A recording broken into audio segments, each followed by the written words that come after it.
Chhaava movie सही बता रहा हूँ, जब मैंने वो छावा मूवी देखी तो 2 घंटे 45 मिनट की वो मूवी है, लेकिन 2 घंटे 15 मिनट तक तो मजा आए कि यार इसने ऐसे कर दिया, इन्होंने वैसे कर दिया। लेकिन जो आधे घंटा था ना, वो सच्चे में मैं मर्द हूँ, हम वो वाले मर्द नहीं है जो सनम तेरी कसम देख के रोते हैं। मतलब मेरे को उस मूवी को देख के रोना आ गया कि आस्ते कदम आस्ते कदम आस्ते कदम, गणपति गजपति भूपति प्रजापति स्वर्ण रत्न श्रीपति अष्टवधान जागृता अष्ट प्रधान वेष्टिता न्यायालंकार मंडिता शस्त्रास्त्र शास्त्र पारंगता प्रौढ़ प्रताप पुरंदरा क्षत्रिय कुलावंतसा महाराजाधिराज श्री श्री श्री छत्रपति संभाजी महाराज की। छावा मूवी बहुत बेस्ट है, मैं आपको सही बता रहा हूँ। अगर आप मर्द हो तो आप रो दोगे। ये तो कहने वाली बात है कि मर्द रोते नहीं, मैंने अपनी आंखों देखा है सिनेमा हॉल में मर्दों को रोते हुए। तो विक्की कौशल है, इसने छत्रपति शिवाजी महाराज की संभाजी महाराज की एक्टिंग नहीं करी, उस कैरेक्टर को जिया कि एक्चुअली में वो कैरेक्टर है क्या, इसीलिए वो मूवी इतनी अच्छी बनी है।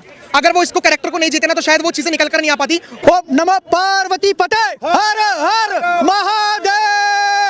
छावा के लिए यही कहूंगा, जोश और क्रांति से भरपूर है, रोंगटे खड़े हो गए, गूस बम्स। इस मूवी के लिए ना 5,000 10,000 का टिकट होना चाहिए था। भारत का सच्चा इतिहास अगर देना है तो छावा पिक्चर देखो। उन लड़कियों को भी ये मूवी देखनी चाहिए, उन छोटी छोटी बच्चों को मूवी देखनी चाहिए जो छोटे से प्यार के लिए अपना धर्म को लात मार के जाती है, उन्हें पता चलना चाहिए। सर छावा को मूवी ना बोलो, एक्चुअल इतिहास को जिस तरीके से बड़े पर्दे पर दिखाया गया है ना, बोलते हुए रोंगटे खड़े हो जाते हैं। कश्मीर फाइल आई तो लोगों की आंखें खुली ना कि क्या हुआ कश्मीर में, केरला स्टोरी आई तो लोगों को पता चला ना क्या हुआ केरला में। इसी तरीके से संभाजी आई तो हमें आज पता चल रहा है ना।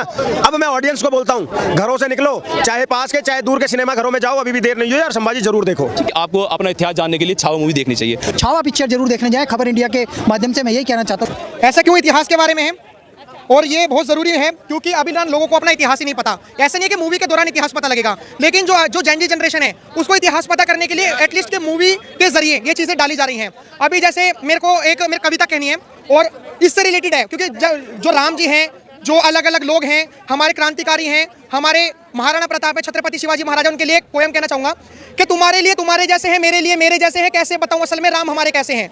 जिस राम नाम से देखो जातिवाद बढ़ जाते हैं, वो राम ही देखो वन में शबरी का झूठा खाते हैं। जिस राम नाम से देखो छुआछूत बढ़ जाते हैं, वो राम ही गंगा के तट पर केवट से चरण धुलवाते हैं। जिस राम नाम से देखो हम भक्ति में खो जाते हैं, वो प्रभु ही हमारे हो जाते हैं। जिस राम नाम से ही सृष्टि सारी चलती है, उस राम नाम से ही अंधे को दृष्टि मिलती है। जिस राम नाम से ही भक्ति में हम खो जाते हैं, उस राम नाम से ही प्रभु हम आपके हो जाते हैं। जिस राम से जीवित है मर्यादा, क्या उस राम को भी अच्छे बुरे में बांट दोगे?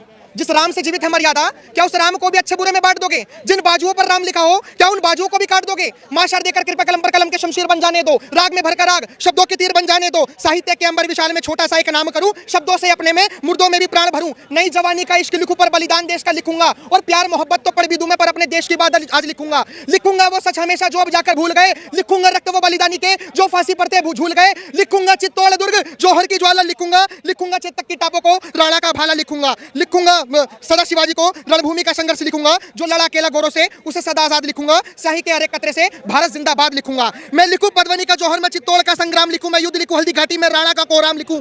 मैं लिखूं सदा शिवाजी को रणभूमि का संघर्ष लिखूं, मैं मर्यादा लिखूं श्री राम की वन के 14 वर्ष लिखूं। मैं लिखूं तांडव झांसी का मैं अंग्रेजों की हार लिखूं, मैं लिखूं रक्त बलिदानों का आंखों के अंगार लिखूं। मैं धड़ से लड़ने वाले वीर लिखूं, मैं लिखूं धरा के रणधीरों को। मैं करता हूं समर्पित हर कविता भारत मां के वीरों को।